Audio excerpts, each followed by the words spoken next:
Hello students, मैं अंजलि पयाल स्वागत करती हूँ आपका आईसीटी वर्चुअल क्लासरूम देहरादून से। कैसे हैं आप सब लोग? उम्मीद करती हूँ आप सब लोग अच्छे होंगे और अपनी लाइफ में बहुत बेहतर कुछ कर रहे होंगे। आज हम बात कर रहे हैं क्लास 11th की केमिस्ट्री की, और जैसा कि हमारा फर्स्ट चैप्टर यहाँ पर चल रहा है some basic concepts of chemistry, यानी रसायन विज्ञान की कुछ मूलभूत अवधारणाओं के बारे में हम पढ़ रहे हैं, जिनमें से आपने बहुत सारे टॉपिक्स पहले अपनी क्लासेस में पढ़ लिए हैं। जब आप साइंस पढ़ते थे 10th में 9th में, तो कुछ टॉपिक्स आपके वहाँ क्लियर हैं।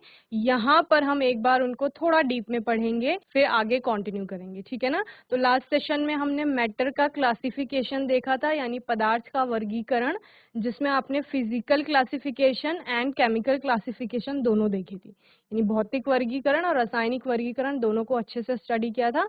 आज के सेशन में आगे कंटिन्यू करेंगे, जिसमें हम यूनिट्स ऑफ मेजरमेंट पे बात करेंगे। ओके, तो आइए चलते हैं स्मार्ट बोर्ड की ओर।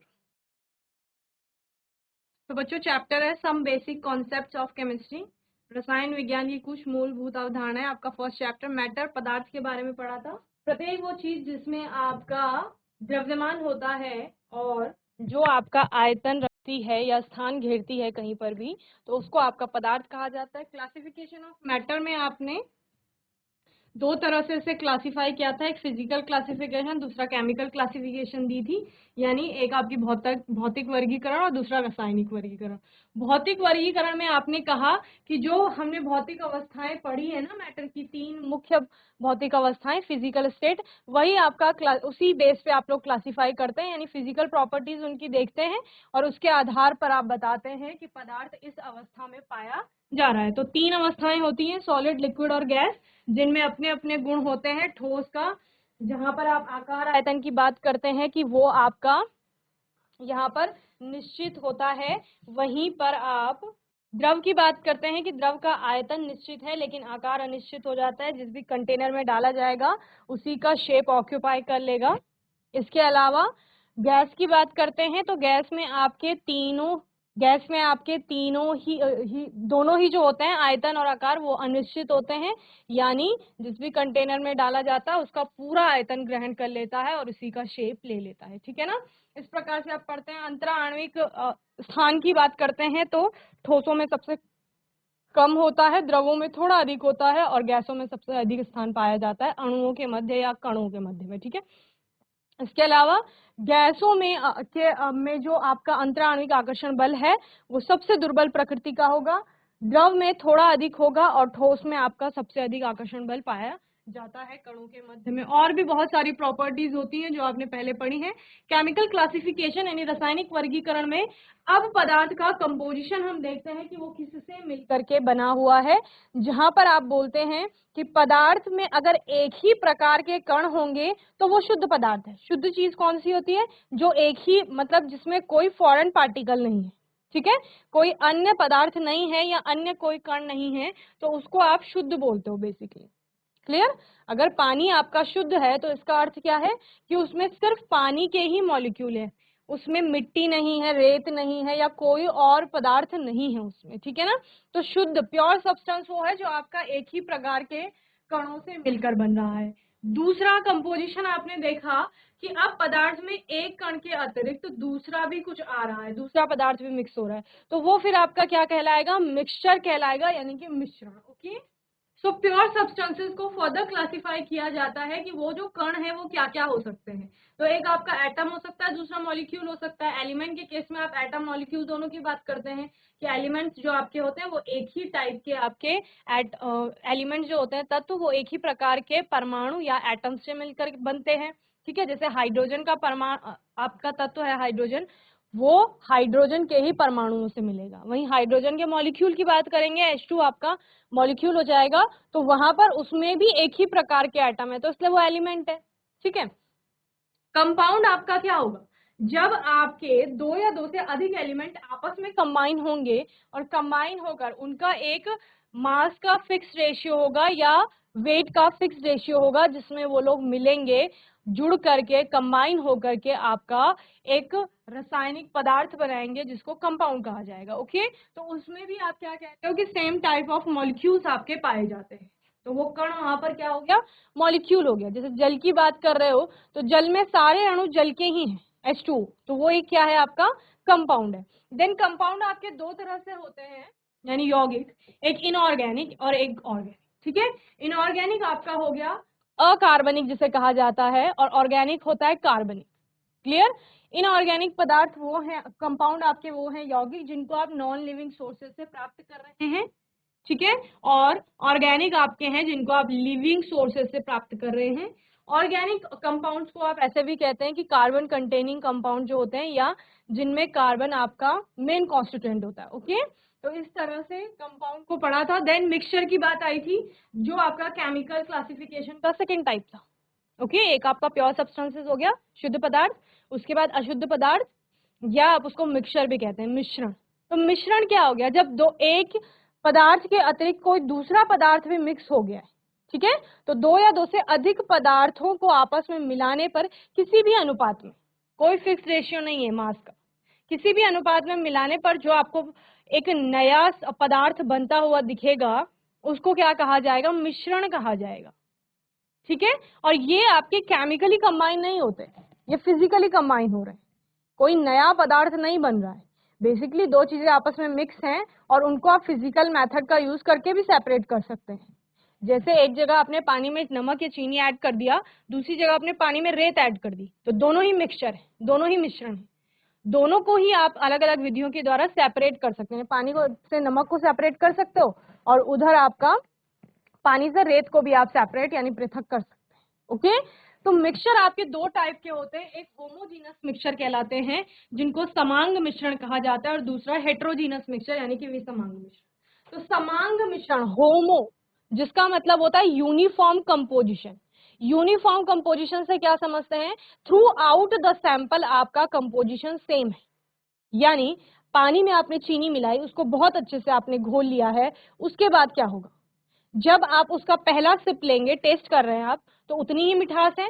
जब पानी पूरा आपने पी लिया, उसके बाद लास्ट सिप आपने लिया, उतनी ही मिठास है। तो मिठास through out the sample same हो रही है, तो ये मिक्सचर कैसा है, होमोजीनस मिक्सचर होगा। पानी और किसका, चीनी का। इसके अलावा पानी में नमक ऐड कर दो, को अच्छे से डिसॉल्व कर लो, वो भी समांगी मिश्रण बनाएगा। लेकिन जब पानी में आपने रेत ऐड की, तो रेत डालने पर क्या हुआ, रेत डालने पर वो समांगी मिश्रण नहीं बनाएगा, वो कैसा मिश्रण बनाएगा, विसमांगी मिश्रण बनाएगा। यानी through out the sample of composition same नहीं है, रेत की मात्रा तले में ज्यादा होगी, बीच में थोड़ी कम होगी, और ऊपर जो पानी की सबसे ऊपर वाला पृष्ठ है उसमें सबसे कम होगी। समझ रहे हैं, ग्लास में आपने पानी लिया, उसमें रेत डाल दी, थोड़ी देर आपने रखा तो रेत नीचे बैठ जाएगी। ठीक है, तो उसका कॉन्सेंट्रेशन सबसे नीचे सबसे ज्यादा होगा तले पर ग्लास के। जैसे जैसे आप सोल्यूशन में ऊपर को आओगे, आपको कंपोजिशन कैसा दिखेगा, कम होता हुआ दिखेगा, या कॉन्सेंट्रेशन जो है आपका। तो इस प्रकार के मिश्रण को आपका हेटेरोजीनस मिक्सचर कहा जाता है। ठीक है, तो यहां तक हमने पढ़ लिया था। यूनिट्स ऑफ मेजरमेंट मैंने आपको होमवर्क में दिया था, यानी जो भी आपकी भौतिक राशियां होती हैं, उन भौतिक राशियों को किसी न किसी मात्रक में हम लोग मापते हैं। ठीक है, जैसे हम लोग सपोज कोई कपड़ा लेने जा रहे हैं, ठीक है, हम शॉप पे जाते हैं, हम उसको क्या बोलते हैं, मीटर, इतने मीटर कपड़ा दे दो, 2 मीटर दे दो, 3 मीटर दे दो, 4 मीटर दे दो। तो मीटर, मीटर क्या है, उसका मात्रक है, यूनिट है, जिसमें हम क्या करेंगे, एक्सप्लेन कर रहे हैं उसको कि लंबाई हमको इतनी चाहिए। क्लियर है। अगर हम सिर्फ शॉप पर जाके बोलेंगे कि 2 कपड़ा दे दो, तो 2 कपड़े से कोई भी नहीं समझ पाएगा कि आप कहना क्या चाह रहे हो। ठीक है, फ्रूट्स वाले के पास जाते हैं, क्या कहते हैं, आपको सपोज एप्पल लेने हैं, सेब लेने हैं, तो क्या बोलोगे, 1 किलो सेब दे दो, 2 किलोग्राम दे दो, 3 किलोग्राम दे दो, तो वो उस हिसाब से आपको देगा। अगर आप कहोगे 1 सेब दे दो, तो वो आपको 1 सेब उठाकर दे देगा।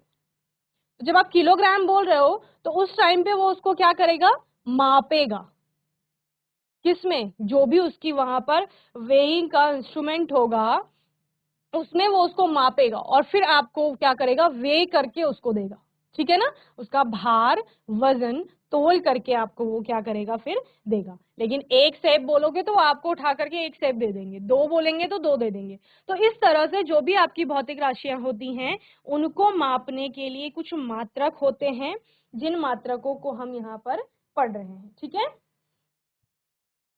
फंडामेंटल यूनिट होती हैं आपकी कुछ।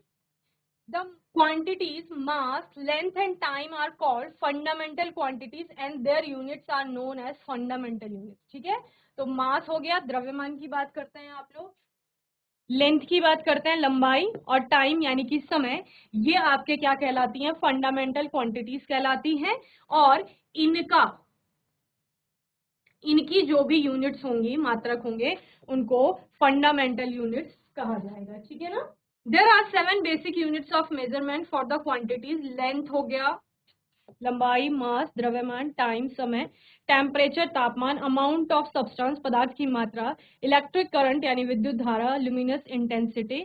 ठीक है, तो ये सारी आपकी साथ बेसिक कुछ क्वांटिटीज हैं जिनके मात्रक हमें यहाँ पर बताए जाएंगे। देन हम लोग देखो अलग अलग मात्रक होते हैं एक ही चीज को, जैसे आपने कहा कि हम लोग किलोग्राम की बात कर रहे थे सेब को जब ले रहे थे, जब आप थोड़ा किसी चीज को लेते हैं तो आप ग्राम की बात करते हैं। तो देखो मेजर हम लोग दोनों चीजों से कर रहे हैं, ग्राम से भी कर रहे हैं, किलोग्राम से भी कर रहे हैं, लेकिन एसआई यूनिट्स की हम लोग यहाँ पर बात करेंगे एक ही चीज को मापने के लिए। जैसे लंबाई की बात करेंगे तो अगर लाइन सेगमेंट खींचते हैं हम लोग, तो लाइन सेगमेंट में रेखाखंड खींचने में क्या करते हो, स्केल का यूज करते हो, सेंटीमीटर में खींचते हैं, तो वो भी लंबाई है। कपड़ा लेने जा रहे हैं तो मीटर में माप रहे हैं, वो भी लंबाई है। जब हम किसी रोड की बात कर रहे हैं कि सड़क कितनी लंबी है, तब हम किलोमीटर की बात कर रहे हैं। तो देखो सभी आपके क्या हैं, लंबाई के मात्रक है। लेकिन यहाँ पर हम पढ़ेंगे एसआई सिस्टम, इंटरनेशनल सिस्टम जिसे कहा जाता है। This system of measurement is the most common system employed through out the world, यानी इंटरनेशनली इसको एक्सेप्ट किया गया और इन्हीं यूनिट्स का यहाँ पर यूज किया जाता है। ठीक है ना, तो उनके बारे में हम बात करेंगे। तो क्या क्या फिजिकल क्वांटिटी है, भौतिक राशि आपकी क्या है, सबसे पहले टाइम, समय की बात कर रहे हैं। नेम ऑफ द यूनिट, मात्रक का नाम क्या होगा, तो मात्रक का नाम क्या है, सेकेंड। इसको नोट कर लेंगे, ये आपकी भौतिक राशि हो गई।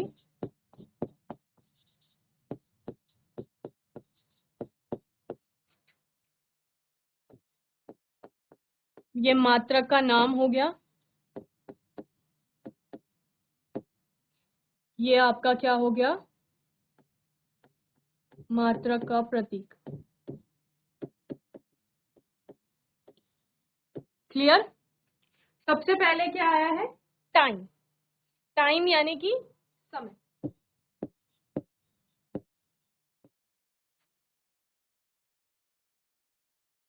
राशि के लिए प्रतीक आप क्या लेते हैं, स्मॉल टी लेते हैं। क्लियर। सेकंड में इसको हम व्यक्त करेंगे, ऐसा यूनिट की बात कर।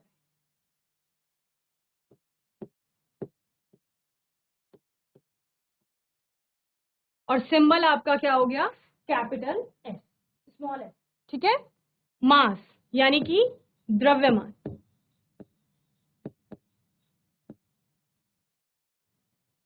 द्रव्यमान को आप एम से व्यक्त करते हैं। ठीक है। यूनिट क्या हो गई, kilogram. Symbol of the unit क्या है, स्मॉल के स्मॉल जी, केजी। ओके। लेंथ लंबाई, जिसको आप एल से, स्मॉल एल से व्यक्त करते हैं। मीटर इसका एसआई मात्रक होता है, ये आपका किलोग्राम हो गया।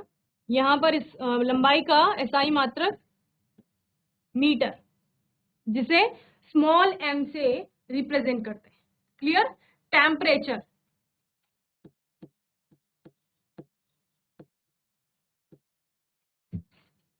तापमान, जिसको केल्विन में आप लोग क्या करेंगे, मापेंगे। ठीक है।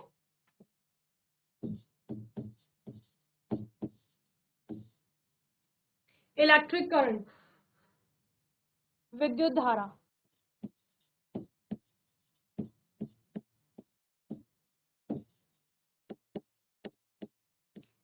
आई से इसे रिप्रेजेंट किया जाता है। एम्पियर इसका मात्रक है,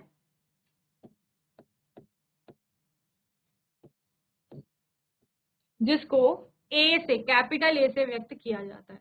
ल्यूमिनस इंटेंसिटी, ज्योति तीव्रता आप इसे कहते हैं।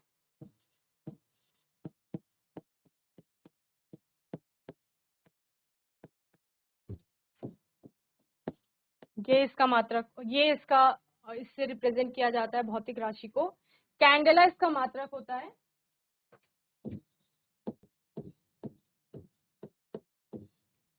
कैपिटल सी स्मॉल डी से इसे रिप्रेजेंट किया जाएगा, small C small D. Amount of substance, पदार्थ की मात्रा को मोल में हम लोग व्यक्त करते हैं।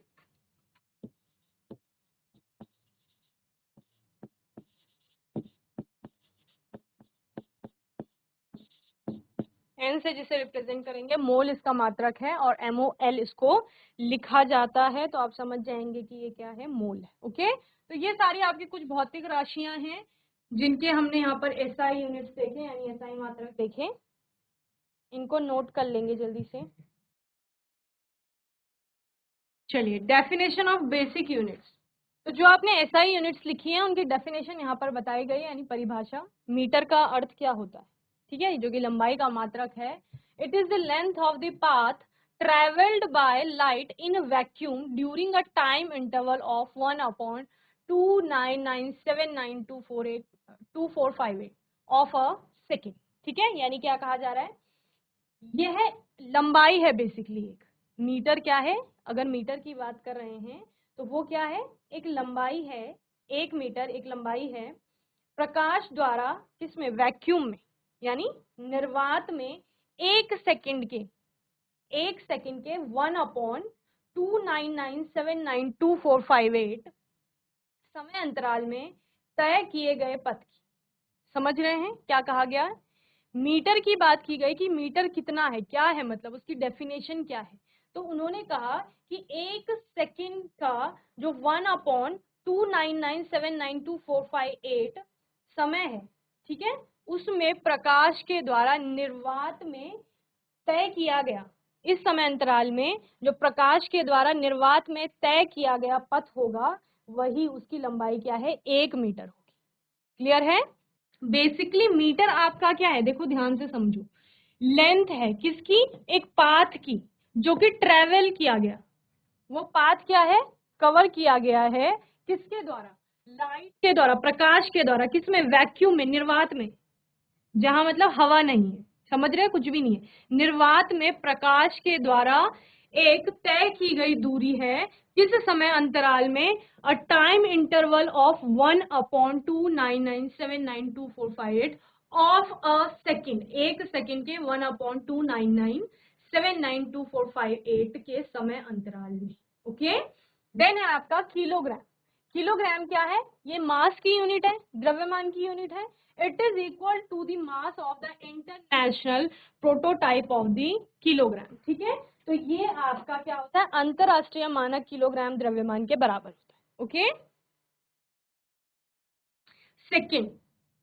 सेकंड क्या है आपका, अगर समय के मात्रक की बात कर रहे हैं तो सेकंड क्या है, it is the duration of 9192631 periods of radiation which correspond to the transition between the two hyperfine levels of the ground state of cesium-133 atom. Okay, यानी 1 सेकेंड क्या होता है, सीजियम 133 जो आपका परमाणु है उसकी मूल अवस्था में, ग्राउंड स्टेट के दो अति सूक्ष्म स्तरों के बीच होने वाला जो ट्रांजिशन है, उसके संगत जो विकिरण होगा उसके 9192631 आवर्तों की अवधि है।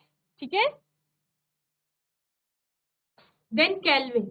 केल्विन आपका क्या होता है, it is the unit of thermodynamic temperature and is equal to 1/273.16 of thermodynamic temperature of the triple point of water. Okay, kelvin क्या होता है, एक ऊष्मागतिक ताप का मात्रक है, थर्मोडायनामिक टेम्परेचर जिसे कहा जा रहा है, जल के जो ट्रिपल पॉइंट है, ठीक है, त्रिक बिंदु जिसे कहा जा रहा है, उनके ऊष्मागतिक ताप का 1/273.16 वहां भाग होता है। ओके, देन एम्पियर की बात कर रहे हैं, जो विद्युत धारा का आपका मात्रक है। तो 1 एम्पियर क्या होता है, the ampere is that constant current. Ampere क्या है, वह कांस्टेंट करंट है which is maintained in two straight parallel conductors of infinite length, which is maintained in two straight parallel, जो कि क्या हुआ है, दो जो समांतर अनंत लंबाई के, ठीक है ना, इनफाइनाइट लेंथ के कंडक्टर हैं, of negligible circular cross section and placed 1 metre apart in vacuum, would produce between these conductors a force equal to 2 into 10 to the power minus 7 Newton पर मीटर ऑफ लेंथ।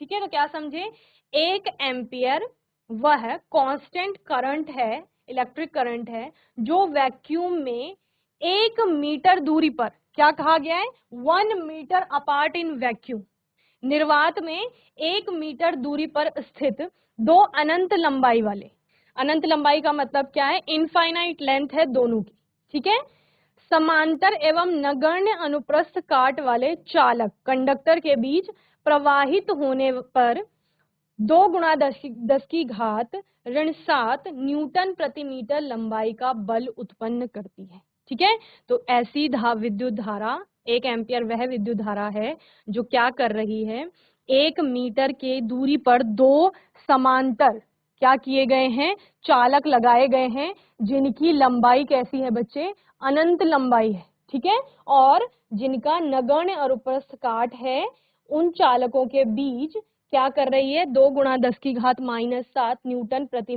मीटर इतना लंबाई का बल वहां पर उत्पन्न करती है। ठीक है, तो ये आपका क्या हो गया, 1 ampere. Then candela, it may be defined as the luminous intensity in a given direction from a source which emits monochromic radiation of frequency 540 into 10 to the power 12, ये आपका 10 की घात 12 है hertz, and that has a radiant intensity in that direction of 1/683 watt per steradian. Okay, क्या कहा गया है कि कैंडेला किसी दी गई दिशा में 540 गुणा 10 की घात 12 हर्ट्ज आवृत्ति वाले किसी सोर्स की क्या है, ल्यूमिनस इंटेंसिटी है, जो उसी डायरेक्शन में 1/683 वॉट प्रति स्टेरेडियन की विकिरण तीव्रता का मोनोक्रोमिक लाइट जो है वो क्या करती है, रेडिएट करती है। ओके, मोल, अब मोल क्या हो गया आपका, 1 मोल को आप कैसे व्यक्त करते, मोल किसी भी जो आपका पदार्थ होता है, it is the amount of substance, ये बेसिकली क्या है, पदार्थ की मात्रा है, which contains as many elementary entities as there are atoms of 0.012 kilogram of carbon -12 its symbol is mole, carbon 12 its symbol is mole. Okay, क्या कहा जा रहा है, कार्बन 12 की बात की गई है। ठीक है, तो मोल जो है किसी भी पदार्थ की वह मात्रा होती है जिसमें उसके मूल कण की संख्या उतनी ही होती है जितनी 0.012 किलोग्राम कार्बन 12 में उपस्थित परमाणुओं की संख्या। ठीक है, और इसका जो सिंबल होता है वो क्या है, MOL है।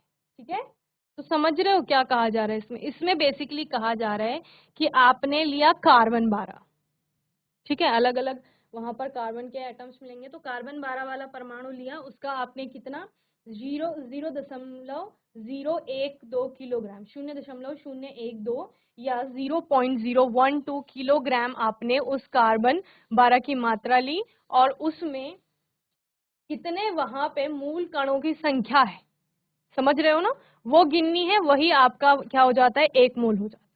ओके, तो ये बच्चे हमने कुछ यहाँ पर भौतिक राशियां देखी, उनके मात्रक देखे, और साथ ही उन मात्रकों के हमने यहाँ पर परिभाषाएं देखी। तो इतना आपको अच्छे से पढ़ लेना है, कोई भी डाउट होगा आपका तो आप लोग आने वाले सेशन में पूछ लेंगे। अपने आने वाले सेशन में हम लोग कुछ और मात्रकों के बारे में बात करेंगे, राशियों के बारे में बात करेंगे। ओके, चलिए, तो बच्चों मैं उम्मीद करती हूँ कि आज का सेशन आपको अच्छे से समझ में आया होगा। आपका कोई भी डाउट होगा, कोई भी क्वेश्चन होगा तो आने वाले सेशन में आप लोग पूछ लेंगे। आने वाले सेशन में कुछ और नए टॉपिक्स पर बात करेंगे और तब तक के लिए ICT वर्चुअल क्लासरूम से जुड़ने के लिए धन्यवाद।